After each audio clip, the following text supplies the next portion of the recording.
नमस्कार, स्पॉटलाइट में आपका स्वागत है। मैं हूं आपके साथ अभिषेक। आज बात करेंगे चढ़ावा चोरी और जेनजी के द्वारा किए गए प्रदर्शन को लेकर। उत्तर प्रदेश की सियासत में इस वक्त जेनजी, राम मंदिर और पीडीए तीनों मुद्दे एक साथ अब चर्चा में हो चले हैं।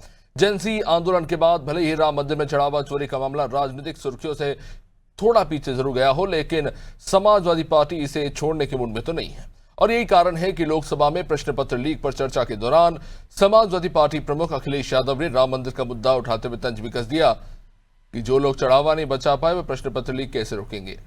अखिलेश यादव लगातार अपने बयानों और सोशल मीडिया के जरिए राम मंदिर मामले को लेकर भारतीय जनता पार्टी पर निशाना साध रहे हैं। समाजवादी पार्टी का आरोप है कि चढ़ावा चोरी के मामले को दबाने की कोशिश की जा रही है। कार्रवाई भी उसके सवाल उठने के बाद हुई। आपको बता दें कि उत्तर प्रदेश की राजनीति लंबे समय से मंडल और कमंडल के इर्द गिर्द घूमती रही। भाजपा के पास योगी आदित्यनाथ का हिंदुत्व वाला चेहरा तो है, तो सपा पीडीए यानी पिछड़ा, दलित और अल्पसंख्यक समीकरण पर दाव लगाती दिख रही है। अब जेनजी आंदोलन ने इस राजनीति को एक अलग ही दिशा दे दी है और कहीं ना कहीं सोचने पर मजबूर कर दिया है। अब ऐसे में अखिलेश यादव युवाओं के साथ साथ पीडीए और राम मंदिर के मुद्दे को भी साधने की कोशिश करते दिखाई दे रहे हैं। अगर युवा मंडल और कमंडल का कोई नया राजनीतिक समीकरण बनता है तो ये भाजपा के लिए एक बड़ी चुनौती बन सकता है। क्या भाजपा इस चुनौती से निपटने के लिए तैयार है? और क्या चढ़ावा चोरी पर आर पार की लड़ाई अब देखने को मिलने वाली है? अखिलेश की नैया जेनजी के सहारे पर टिकी है? तमाम सवालों को लेंगे जवाब। उससे पहले देखिए ये बयान। बात वही है कि जो दान पात्र को नहीं बचा पाए, श्रद्धा से जो चढ़ावा चढ़ता है उसको नहीं बचा पाए, उनसे क्या उम्मीद करोगे कि इस तरह के पेपर लीक नहीं होंगे, परीक्षाएं रद्द नहीं होंगी। संदेश साफ है, जो श्रद्धा के साथ खिलवाड़ कर सकते हैं वो हमारे युवा नौजवानों के भविष्य के साथ भी खिलवाड़ कर रहे हैं। और जब तक सरकार नहीं जाएगी, सबसे बड़ा संकट तो सरकार ही है। देखिए, जहाँ तक विषय है राम मंदिर चंदा चोरी का, अखिलेश यादव जी का, पेपर लीक का, युवाओं के मुद्दे का, जेनजी के मुद्दे का, इनके द्वारा मुद्दे किस प्रकार से मुद्दे पीके एक तरीके से करते हैं नहीं करते हैं, इन सब चीजों का बिल्कुल स्पष्ट है। इसका उत्तर प्रदेश के विधानसभा चुनाव में किसी प्रकार से किसी रूप में कोई फर्क नहीं पड़ने जा रहा। चाहे कितना जोर लगा लें, चाहे कुछ भी कर लें, इससे कोई फर्क नहीं पड़ रहा। रही बात पेपर लीक की, तो पेपर लीक 2017 से पहले पेपर लीक के क्या हालात थे वो सबको उत्तर प्रदेश के अंदर मालूम है। किस प्रकार से पेपर लीक हुआ करते थे और किस प्रकार से नकल हुआ करती थी, किस तरीके से एग्जाम सेंटर्स पे सीढ़ियां लगा लगा के ऊपर चढ़ा करते थे और अंदर एग्जामिनेशन हॉल्स में चिट्स फेंकी जाया करती थी, पकड़े जाते थे लोग, तमाम सारा तमाशा होता था, उत्तर प्रदेश का नाम खराब होता था। वो सबने देखा। नकल के आधार पे पूर्ण रूप से परीक्षाएं होती थी, ये भी सबने देखा है। देखिए, भाजपा सरकार ने जो कृत्य भगवान रामलला के मंदिर में चढ़ावा चोरी करने वालों को बचाकर किया है, उससे पूरे देश में गुस्सा है। चाहे जेनजी हो, चाहे बुजुर्ग हो, जो भी श्रद्धा रखते हैं, इस देश के 140 करोड़ लोग भारतीय जनता पार्टी के इस कुकृत्य से बहुत नाराज हैं। क्योंकि प्रधानमंत्री नरेंद्र मोदी ने स्वयं उन लोगों को ट्रस्ट का सदस्य बनाया था जिन लोगों के रहते लूटपाट हुई, जिनके संरक्षण में लूटपाट हुई। तो जेनजी भी नाराज है, पेपर लीक को लेकर पहले से नाराज है। तो इसका हिसाब किताब तो उनको देना होगा और इसीलिए युवा नाराज है। समय आने पर इसका हिसाब किताब देश की जनता करेगी। तो तमाम बयानातों का आपने सुना। इस वक्त देश में दो सबसे बड़े मुद्दे गूंज रहे हैं, एक राम मंदिर में हुई चोरी को लेकर और दूसरा पेपर लीक के मामले को लेकर। इन दोनों ही मामले को लेकर कहीं ना कहीं राजनीतिक दल विपक्ष जहां पे लगातार वो आरोप लगा रहा है और कहीं ना कहीं इस बात को लेकर लगातार सवाल उठा रहा है कि जिनके ऊपर जिम्मेदारी छोड़ी गई वो ही उस पर खरे नहीं उतरे। वही सरकार के अपने अलग आलाप हैं। वो कह रही हैं कि जो जिम्मेदार है उनके ऊपर कार्रवाई की जाएगी, नए कानून लाए जाएंगे, उन पर अमल किया जाएगा। समझने की कोशिश करेंगे अतुल सिंह भाजपा से हमारे साथ, आरिफ हबीब सभा प्रवक्ता थोड़ी देर में हमारे साथ जुड़ेंगे, doctor H N Upadhyay Congress से हमारे साथ जुड़ चुके हैं। बहुत बहुत स्वागत आप सभी का इस चर्चा में जुड़ने के लिए। अतुल सिंह जी, एक बात तो स्पष्ट है, जैसा कि आपके पार्टी के प्रवक्ता भी कह रहे हैं कि राम मंदिर में भी चोरी हो जाए, पेपर भी लीक हो जाए, कुछ भी हो जाए, बीजेपी इस बात को लेकर आश्वस्त है कि जीत तो हमारी होगी। मूल मुद्दा वही है। देखिए, भारतीय जनता पार्टी हमेशा से सनातन को, धर्म को, देश को सुरक्षित करने के लिए काम करती है। आज 500 वर्षों से सनातनी हिंदू संघर्ष कर रहे थे राम मंदिर के लिए। कभी राम भक्त राम मंदिर के सहयोग राशि में या चंदे में चोरी नहीं कर सकते हैं, इसलिए कि राम भक्त की भक्ति है तो उसने दान दिया है। अगर उसको चोरी का नियत होता तो दान ही नहीं देता।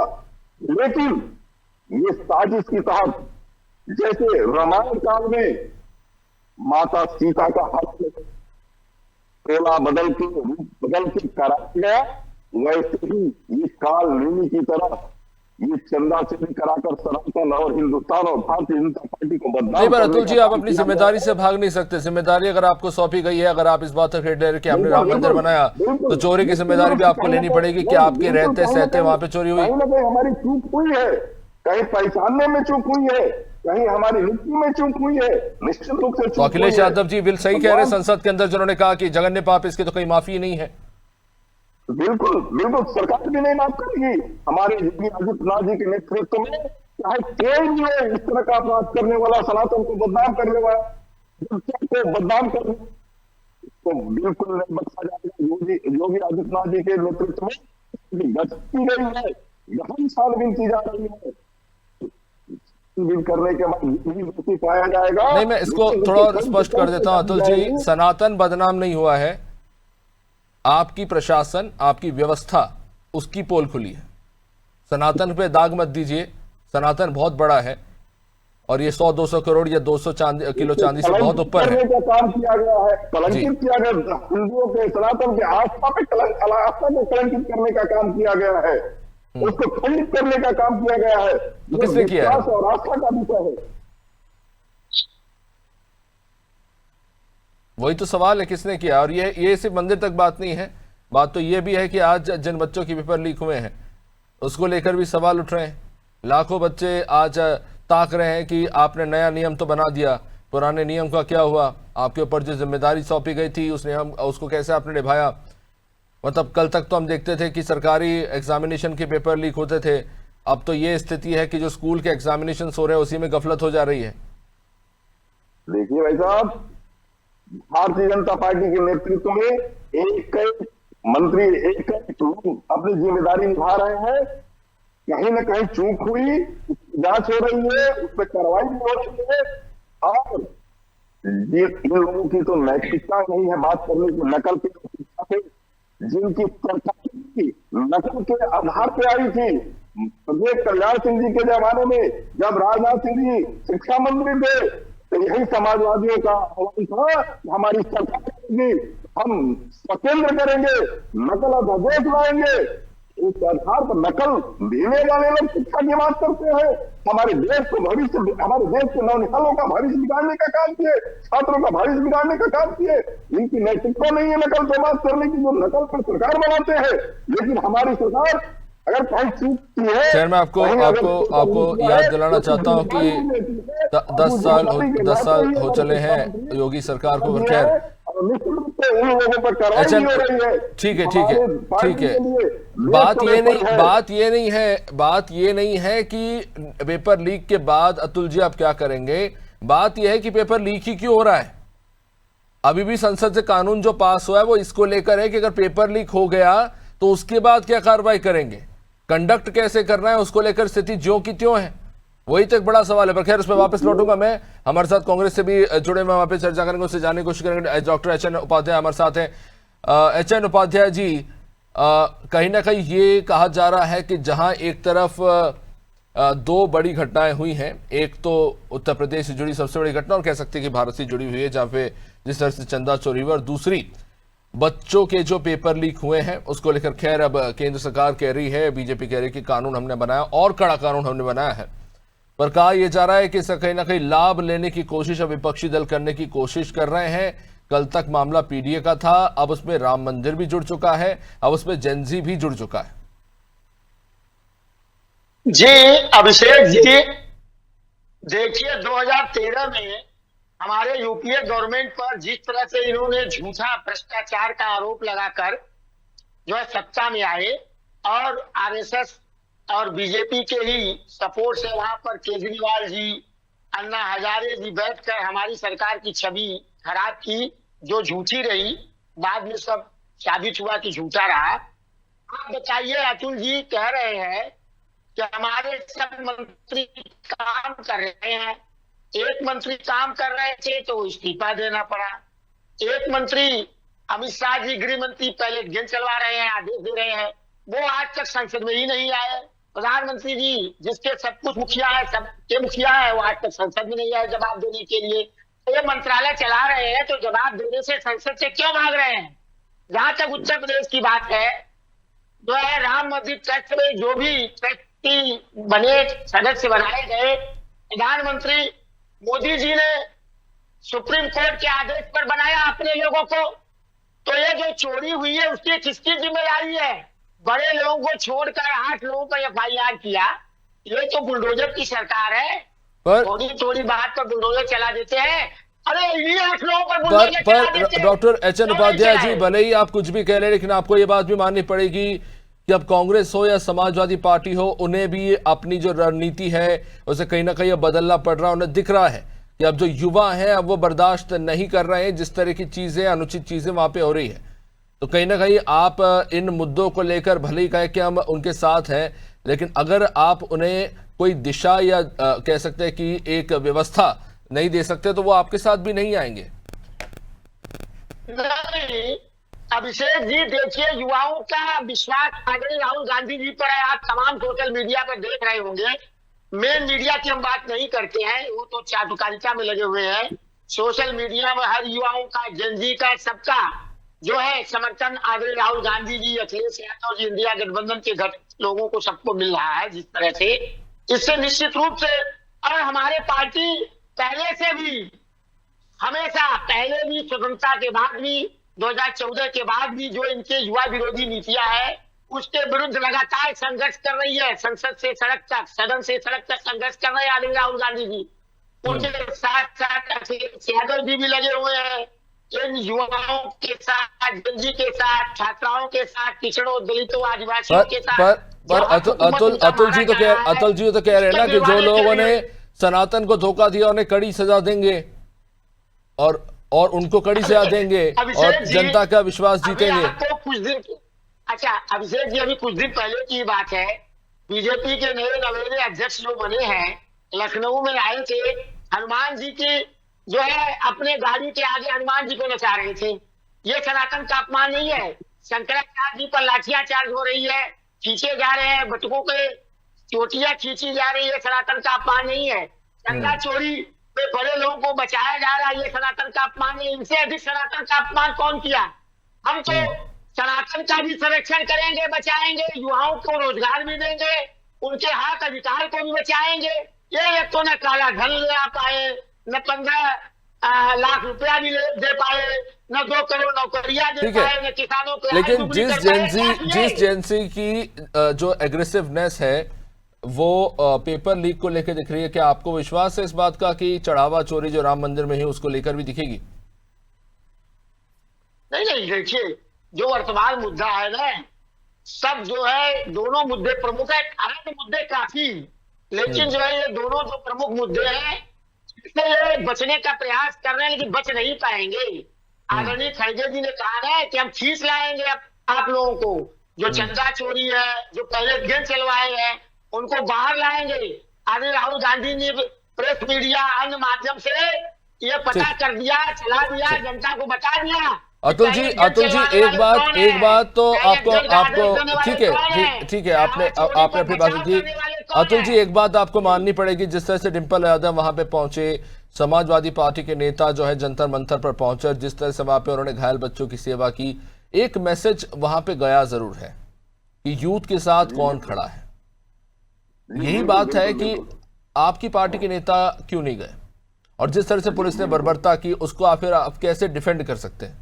यहाँ तो आपको एक्नॉलेज करना चाहिए कि हाँ वहां पे चूक हुई, शायद ये नहीं करना चाहिए था। समझ में नहीं आ रहा है, मुझे ये समझ में नहीं, चाहे कांग्रेस पार्टी हो, चाहे समाजवादी पार्टी हो, चाहे कोई भी हो, आप एक बात तो समाजवादी पार्टी पिताजी के बदौलत आए सत्ता में, आप बच्चों के कंधे पर बंदूक रख के चला रहे हैं। आपके पास क्या मुद्दे खत्म हो गए? आप अपने नेतृत्व में क्यों नहीं सरकार का विरोध कर रहे हैं? आप लोगों की हिम्मत नहीं है, इसलिए कि सरकार कोई आपके लिए मुद्दा नहीं छोड़ी है, कोई आपके पास मुद्दा नहीं है। आप सदन से और सड़क तक लड़ाई लड़ने के लिए आप लोग अरे अतुल जी, सवाल ये है कि वहां पर आपकी पार्टी का नेता क्यों नहीं गया? जिस तरह से मैन हैंडलिंग हुई बच्चों की, क्या वो ठीक था? जंतर मंतर पे एक कोई नीट का छात्र संबोधन किया हो तो बता दीजिए। उसमें जितने लोग हैं, चाहे अपराधी है, चाहे राजनीतिक है, चाहे राजनीतिक वोटियां सेकने के लिए है, एक भी छात्र अगर नीट का संबोधन किया हो तो बताइए आप। वहां केवल देश तोड़ने की बात हो रही थी, देश विरोधी नारे लगाए जा रहे थे, मोदी को गाली दिए जा रहे थे। अरे आप लोग को शर्म आनी चाहिए। आप लोग तांत्रिक तरीके से विरोध करिए, लड़ाई लड़िए, जनता आप पर विश्वास करेगी, आपको सत्ता करेगी। लेकिन देश तोड़ने की बात करेंगे, छात्रों को पत्थरबाजी बनाने का काम करेंगे, तो निश्चित रूप से आप ये कह रहे हैं कि वहाँ 75,000 से ज्यादा बच्चे थे, वो अलोकतांत्रिक रूप से वहां पहुंच गए। आप उसमें बीजेपी के समर्थित जो लोग हैं उनके भी बच्चे वहां पे थे। देखिए, हर व्यक्ति का इसमें बोलने का अधिकार है, अपने देश में सबका स्वतंत्रता है। हमारा अगर आपके मन माफिक बोलेंगे तो ठीक है, नहीं तो फिर अलोकतांत्रिक हो जाएगा। नहीं मिलता है तो निश्चित रूप से जाएगा। लेकिन देश अपराधी है, देशद्रोही है, एक 10-10 लाख की और राशन और खाना बांट रहा है, उसके सवाल। अच्छा ठीक है, तो ये जो आंदोलन हुआ, मैं आपसे एक आखिरी सवाल लूंगा, उसके बाद आरिफ हबीब जी के पास जाऊंगा। क्या ये जो प्रदर्शन हुआ है, इसे किस तरह देखती है? सही हुआ, गलत हुआ? ये सीधा सवाल। देश के खिलाफ नहीं, देश के खिलाफ गलत आंदोलन को नाम देकर। तो फिर आपने अपना केंद्रीय मंत्री क्यों हटाया? आपने फिर नया बिल लाके क्यों संशोधित किया? अगर सब कुछ गलत था तो आप क्यों कर रही है? हटाया, हमारे लिए देश सर्वोपरि है। हमको तमाम रिपोर्टें मिल गई कि विदेशी ताकत से मिलकर ये देश के गद्दारों के साथ मिलकर। चलिए ठीक है, आप जलेबी घुमा रहे, खैर रहें दीजिए, आप जवाब देना नहीं चाहते उस पर। चलिए ठीक है, आरिफ हबीब जी समाजवादी पार्टी से हमारे साथ जुड़े हुए हैं। आरिफ हबीब जी, आरोप ये लग रहा है, बात ये हो रही है कि दो ही मुद्दे हैं अभी इस वक्त जो सबसे ज्यादा प्रचंड रूप से एक तरह से कह सकते हैं कि जनता की नजरों में है। एक चंदा चोरी का मुद्दा और दूसरा पेपर लीक का मुद्दा, और कहीं ना कहीं समाजवादी पार्टी से भुनाने की कोशिश कर रही है। समाजवादी सभी साथियों को मेरा नमस्कार। जी, हमारे भारतीय जनता पार्टी के प्रवक्ता जो हैं बहुत ही सीनियर है अतुल सिंह जी, और संस्कार हम लोगों का ये कहता है कि बड़ों का सम्मान करना चाहिए। तो विनम्र अभिवादन आपका है, आपका सम्मान है। हमारे कांग्रेस के साथी प्रवक्ता हैं, उनका भी सम्मान है, और हमारे अभिषेक जी, बहुत दिनों के बाद का दर्शन हुआ है, आपका भी बहुत बहुत आभार करना है। देखिए, दोनों मुद्दे जो है ये बहुत ही महत्वपूर्ण है, जिस पर आपने चर्चा कराई है, और मुझे तो डर है कि कहीं गरिमा सिंह की तरह से कल आप भी ना हटा दिए जाए चैनल से। शायद इसी चंदा चोरी पर गरिमा सिंह को भी हटा दिया जाए, तो मुझे इस बात का डर है। लेकिन मैं इतना कहना चाहता हूँ, भारतीय जनता पार्टी के बहुत ही सीनियर साथी हैं, उन्होंने कहा कि ये सारे आंदोलन गलत हैं, देश विरोधी है। तो क्या सुप्रीम कोर्ट भी देश विरोधी है जो इस मुद्दे पर लगातार? क्या एसआईटी का गठन भी देश विरोधी गतिविधि है? क्या जो 8 आरोपी नामजद किए गए, उनके खिलाफ एफआईआर हुआ है, वो जेल भेजे गए, वो भी देश विरोधी है? संपत राय और अनिल मिश्रा को राम जन्मभूमि ट्रस्ट से हटा दिया गया, इस्तीफा ले लिया गया उनका, वो भी देश विरोधी है। ऐसी क्या मजबूरी आ गई किसी राम जन्मभूमि ट्रस्ट के दोनों प्रमुख पदाधिकारियों को हटाने की? क्या चंदा चोरी नहीं हुई है, चढ़ावा चोरी नहीं हुई? अगर चढ़ावा चोरी हुई है तो एसआईटी की रिपोर्ट में आ रहा है कि 45 सीसीटीवी फुटेज में 70 घटनाएं संदिग्ध पाई गई है, जिसमें कपड़े में, जेब में, जूते में चढ़ावा के पैसे को, जो पवित्र चढ़ावा है, जो श्रद्धालुओं का प्रभु श्री राम पर आस्था है, उस आस्था के पैसे को जेब में, जूते में चुरा करके ले जाया जा रहा है। ये मैं नहीं कह रहा हूं, ये एसआईटी की रिपोर्ट जो मीडिया में सार्वजनिक हुई है, मैं उसकी बात कर रहा हूं। तो ये क्या नहीं हुआ है? सिंह साहब हमारे बहुत ही सम्मानित है, बताते कि ये घटना नहीं घटी है, तो क्या जरूरत पड़ गई थी हटाने की चंपत राय को, अनिल मिश्रा को? क्या जरूरत पड़ गई थी आदमी को गिरफ्तार करने की? क्या जरूरत पड़ गई थी उसकी SIT बनाने की? तो कहीं ना कहीं भारतीय जनता पार्टी के नेतृत्व वाली सरकार की मंशा जो है वो चढ़ावा चोरी के लोगों को बचाने की है, इस पर लेबल लगाने की है। चलो ठीक लेकिन समाजवादी है, माफी चाहूंगा पार्टी- आरिफ अभी जी, आप थोड़ा देर से जुड़े लेकिन अब समय इजाजत नहीं देता। बहुत बहुत शुक्रिया आपसे मेहमानों का इस चर्चा में जुड़ने के लिए। तो दो मुद्दे हैं, चढ़ावा चोरी और पेपर लीक, और इन दोनों मुद्दों को लेकर कह सकते हैं कि अभी इस वक्त देश के सबसे ज्वलंत मुद्दे हैं जिसको लेकर लगातार सवाल उठ रहे हैं। आखिर जवाबदारी कैसे तय होगी? जो सजा दी जाएगी, जिन्हें दी जाएगी, क्या उससे ये स्पष्ट हो पाएगा कि इंसाफ हो गया उन लोगों के साथ जिनके साथ धोखा हुआ है? अपने आप में एक बड़ा सवाल है। आने वाले समय में कार्रवाई की बात तो कर रही है प्रशासन और सरकार, पर खैर देखना होगा कि आखिर वो कौन लोग हैं जो जिम्मेदार हैं। क्या वो भी इसी कानून के हत्थे चढ़ते हैं या फिर वहां भी खाना पूर्ति कर दी जाती है? फिलहाल इस कार्यक्रम में इतना ही। आप देखते रहे नाज़ TV। नमस्कार।